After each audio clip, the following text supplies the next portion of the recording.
What's up, friends of the good mood? This is Manni and welcome to this info summary for Armored Core 6's multiplayer while analyzing this one-on-one gameplay right here at the same time. Now, the multiplayer aspect of the game will feature 1v1 and 3v3 arena combat.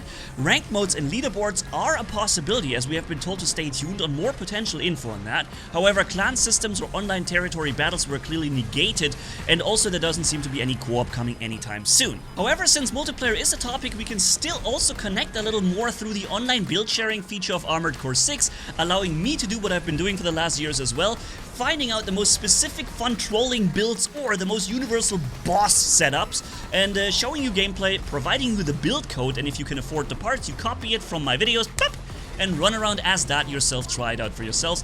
This is going to be awesome. We're going to be doing this a lot here on the channel, so stay tuned. So in this arena gameplay, the player here is fighting the unit G6 from the Red Guns faction that we haven't seen during the Operation Wall Climb, by the way, interesting. And due to the fast-paced nature of this combat, we may miss a lot of skill-based elements of that battle, which I'll be stopping for. First thing I noticed while watching this is apparently line of sight is a thing, where in previous Armored Core games you would keep your lock on through obstacles. Here you seem to be losing it together with line of sight.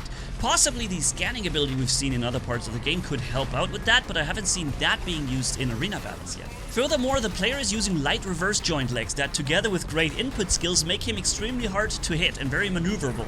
If you want to learn more about all the leg types and their pros and cons, check out my tutorial in the top right corner or video description down below. Here you can see the player attempted a kick maneuver, which is unlocked through the operating system tuning and allows you to, at the end of your assault boost, connect a big, strong kick dealing massive damage to the enemy.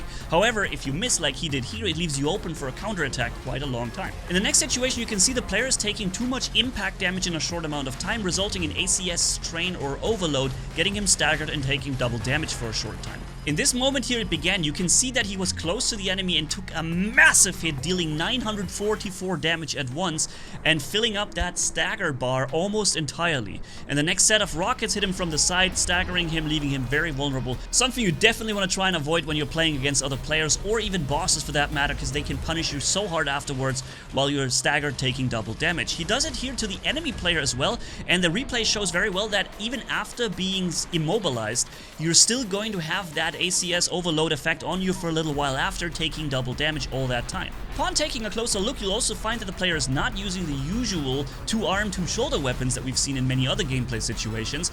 He's using four-arm weapons, two active, two inactive at the same time, making him switch between those two sets of weapons depending on their ammo and reloading state.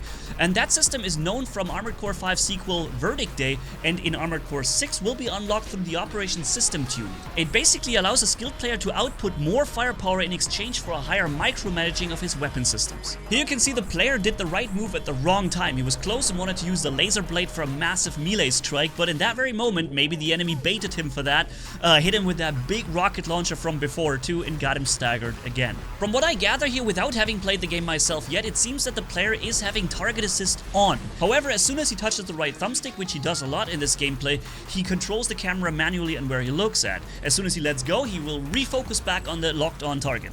And in typical Souls manure, as soon as you defeated your enemy, you're free to swap a Rooney with your weapons the whole time and taunt him a little bit. A little side info, our War Robots community will probably think of Doc, Jesse and Butch when they see this weapon switching going on. So yeah, that was a bit of a shorter video today because I've seen so many questions about the Armored Core 6 multiplayer online, and I decided to answer them as best as we can at this time. Another question I see a lot is what platform does it come on? We have last and new gen Xbox and PlayStation as well as PC on August 25, so stay tuned. We're gonna get really deep into that as soon as that happens. So thank you guys so much for watching. If you enjoyed the video, leave a like and comment down below, and if you haven't already, hit subscribe as brutal as a man can hit for more. Thanks for being with me. You guys are awesome as always. Manni signing off.